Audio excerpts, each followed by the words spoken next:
What's going on, everyone? This is Noah from Spanky the Sparky. Today we have a very special guest, Mr. Lou Antonellis, the business manager and I believe financial secretary out of IBEW 103 in Boston, Massachusetts. Lou, how's it going? It's going good, Spanky. Good to be with you, pal. Yeah, first and foremost, like I was just saying, thank you for taking the time to do the interview. Obviously, I've interviewed journeymen, apprentices, and then when you get into higher level leadership, it gets a little more complex. So, thank you for taking the time to do this. As I say before, a lot of the interviews and just people I talk to, if we can either A, help one person want to join the trade, or B, maybe they see this and they're like, trade's not for me, we've done our job, in my opinion. So, thank you. Of course. Before we get into anything, if you want to just give a little rundown about yourself, as much or as little as you want, you can keep it brief. Just a little about yourself. Yeah, sure. I'm out of Boston, local 103, IBW. Uh, it's been a family tradition for my family. I'm a third generation member, and Oh, that's awesome. even both my kids, my son and my daughter, are both in the trades. So we're really proud of that. I've been in the business for about 35 years, and I've been the business manager for the last 9. That's pretty cool. And I'm an old Gen X guy, and I'm trying to keep up with this social media world that we live in these days. So I'm Yeah. trying my best to keep up with guys like you that do a great job Well, you, creating content for the trades and uh, get some interest from people that are working people. And I think you got a great following, and just like to tap into it a little bit. It's great. yeah, social presence is definitely helpful with anything in life, whether it's business or the trades as a whole. I believe meeting younger, especially younger people right now, where they're at, which is social media, is a big aspect to anything. So you guys have a pretty big, especially for an IBEW local. From the ones I've saw, you guys have a pretty big following. So kudos to you and your guys' team for that. That's awesome. Yeah. Um, as a business manager of IBEW Local 103, you're making decisions that impact thousands of workers. What are the biggest things on your desk right now that most members never see? I'm sure there's a lot of them, but if you want to hone in on maybe one or two, if you'd like, what are those? Sure. You're right. There are lots of things actually. And when I was in the field, I thought the guys in the office really made it look easy. Yep. And when I got to the when I got to the office, I realized that it's not that easy. Everything's really a challenge. Things that seem to look easy have a way of becoming complicated. Whether it's landing jobs or managing benefits or dealing with politics or even dealing with numbers. Everything seems to be a challenge these days. But none of it's easy. That's for sure. That is very. That's for certain. I can't speak, I guess, being in like the IBW leadership, but from the field perspective, I just recently took a superintendent role, and I was kind of the same way. Good I for you. called them office people. I always thought their jobs were pretty Right. straightforward, and it was kind of a smack in the face in these first couple of months. So it's Sure. it's a different perspective, but one that's always needed. Um, Yep. you've spent 35 years in the IBEW and now operate at a high level of leadership. How has your perspective on labor, negotiations, and leadership evolved over time? Yeah. So I found, me personally, my personal journey, I found that it all comes down to strong relationships, right? The stronger your relationship with the people you work with and the people you deal with, the better the outcomes. You know, strong relationships, building trust with the members, Yep, with the contractors, with elected officials, and construction's end users is paramount to our success. And the stronger your relationships, the better the outcomes every single time. I found. that's very true. Communication is a very big aspect of life. I've Yeah, been with sure is. Yeah. I'm now married. I've been with my now wife. We've been together 11 total years, married for a little over 3.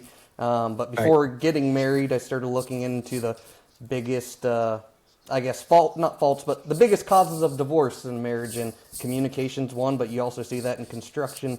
If there's not a communication or trust there, things fall apart real fast, and That's uh, right. so it's kind of scary.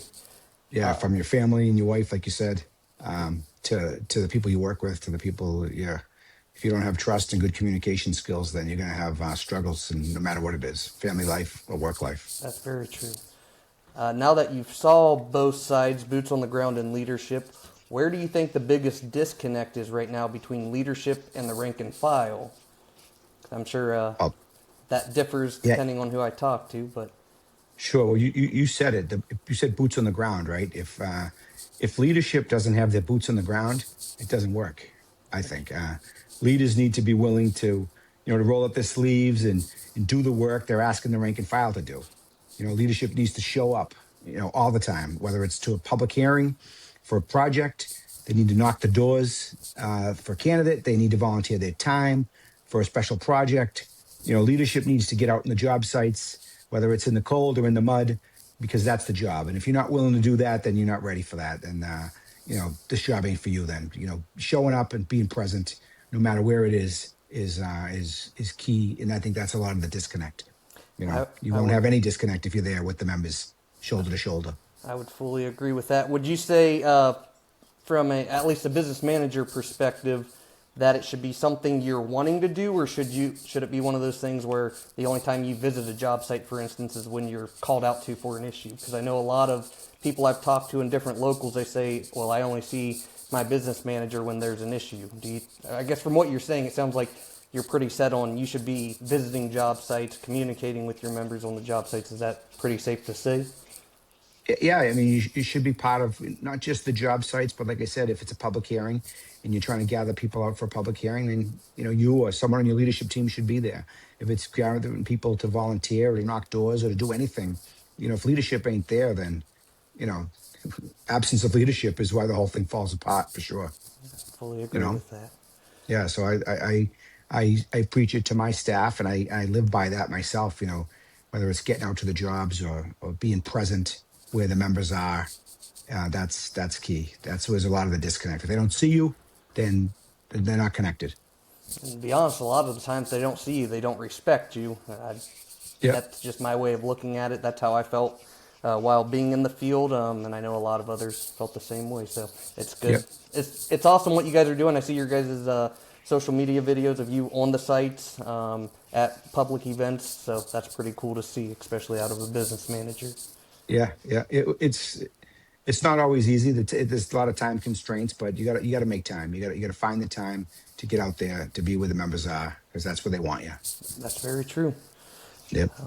When it comes to major projects and PLAs, you're sitting in rooms with where real decisions get made.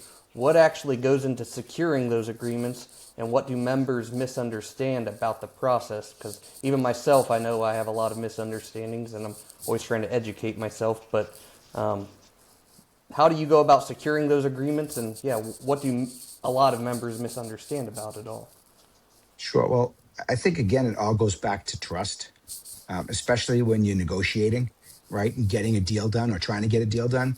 If you trust the folks across the table and they trust you, then 9 out of 10 times you're going to get out of that negotiation what you need to get out of it. You're going to get the win you need. And it's communication, it's trust. If you trust the other side is going to do what they say they're going to do, and they trust you to live up to what you're telling them, then you're going to be successful, and it's not going to be torturous and arduous and a difficult negotiation. You're going to get there because you got a level of trust with the other side, and that's real important. There's a lot of cases in this business. Management doesn't trust the union, and the union doesn't trust management, and it's hard to get anything done when you're living under those circumstances. That's very true, and if there's any younger individuals that are entering the trades watching this, the big thing you've been saying is trust and communication. If you don't take anything from this, at least take trust and communication. That can get you pretty far. That's right. Yeah. It's a good start. It's definitely a good start. Yeah. When I personally think of unions, I instantly think of New York City, I think of Chicago, and I think of Boston. Local 103 is one of the strongest locals in the country.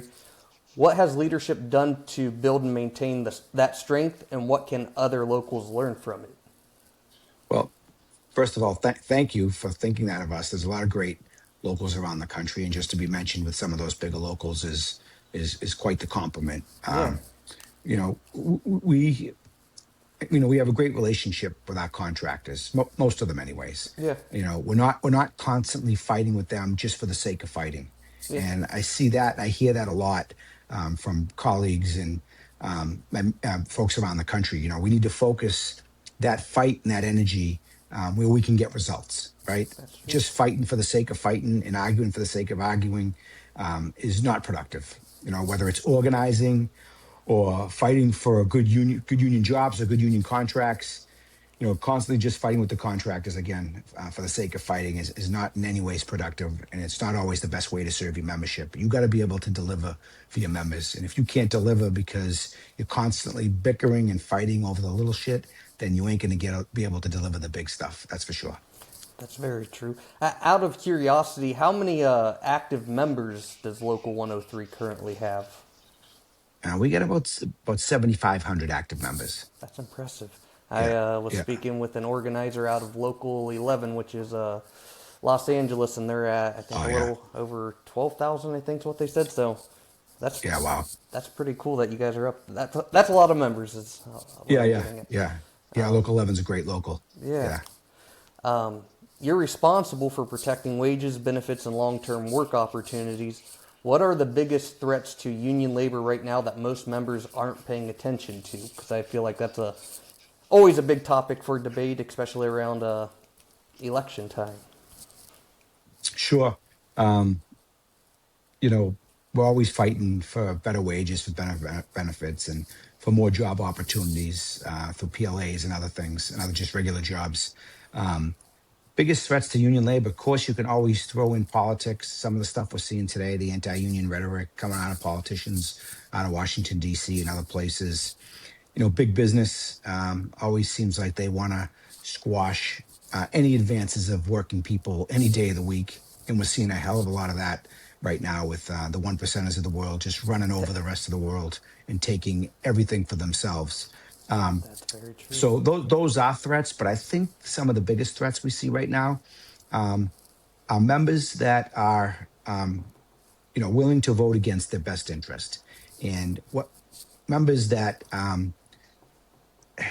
I mean, social, having discourse or having disagreements with the local union or with anybody in your life is normal, and you don't have to love everything about your local union. But folks that try to tear down the local union and really try to, you know, you see it especially on social media. Yes. People calling, keyboard warriors, or people that just want to be negative and anti about the union. And that is not solidarity, and that No. is not going to make the union strong. That is going to tear us apart, right down the middle. And that troubles me, and I have a lot of concern about that, about those members that are just tearing this institution of the union movement and the labor movement apart. And it worries me. It's something that keeps me up at night, but it really does.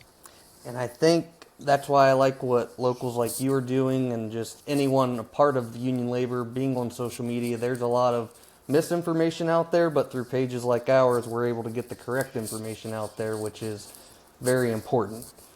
Yeah, it absolutely is. And I kind of want to, I guess, real quick, follow back to your whole one percenter aspect. I don't know if you saw it, but Tesla is about to build, or in the process of building I think it's a 30 to 40 billion dollar like chip factory out in Austin, Texas. And if you know anything about Elon Musk and Tesla, they're very anti-union, and they actually Yep. act as their own, basically general contractor, which is very interesting. And almost all those, if not all of them, all of their subcontractors are non-union, so it's something to keep an eye on as we move forward. Yeah. That guy, Elon Musk, he is the worst thing about this country right now. I would Guy agree. with all the money, just running over working class people. Not that he doesn't like unions or whatever, but he just doesn't like anybody that earns any money. Some of the stuff we're seeing in this country are because of the Doge cuts. Planes crashing, every other week now because airline folks are doing double duty and they can't keep up, and it's causing a lot of harm out there. Not just for It job is. losses, but public safety Yes. is a problem. And that guy just hoards all his money. He doesn't spend it on things that are good. You don't see any wings of hospitals or public buildings being named after the Elon Musk cancer treatment ward or anything like that. Those billionaires aren't doing anything that is good with all that money, and that's a damn shame. Yeah, especially with the amount of money that he and Yeah, quite a few others yeah, have. It's sickening. yeah. They're just accumulating wealth, and they don't care who suffers. Nope. Stealing healthcare, stealing good wages and work from average Americans, just hardworking Americans are really suffering because of these assholes. I fully agree with that. Um, social media I guess on to social media. Social media has changed just about everything in life. How has it Yeah. impacted the way union leadership communicates? And do you see it more of an opportunity or a challenge? Or maybe you see it as both? Yeah, it's definitely a little bit of a challenge, especially for someone that's a little older like me, that's Gen X and really didn't grow up with social media. But I think it's the greatest opportunity for unions and union leaders since the invention of unions. To be honest with you, to be able to talk to members, and not only our current members but our future members, Exactly. or our customers and our future customers. Yeah. You go to where they are, right? You go to where they're located. And all of them are on their phones. They're all got the phone at the end of their hand, 24/7. And we have to meet them where they are, or we're going to be out of business. 100%, I believe that wholeheartedly, and that's why I try so hard, maybe too hard, to be present on social media, because that's where our members are, and that's where our future members are.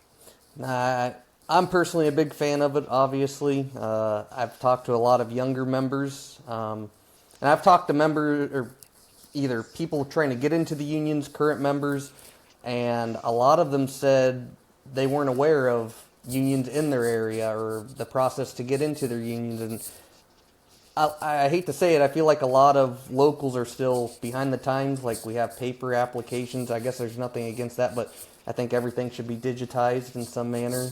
But there's a lot of good that can come out of social media. Obviously, there's bad, but I do wish the IBEW and all union trade labor would get some sort of digital footprint, because I know there are still a lot of locals that are completely against it for whatever reason. And adapt or die, right? Yep, I'm a big proponent of that.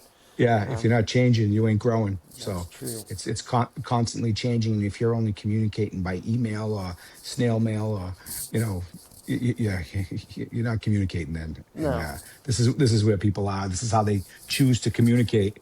And I get more inquiries from folks that want to join the union, through social media, than I do from an email or a cold call or a letter or anything like that. They all reach out through the social media outlets. Yep.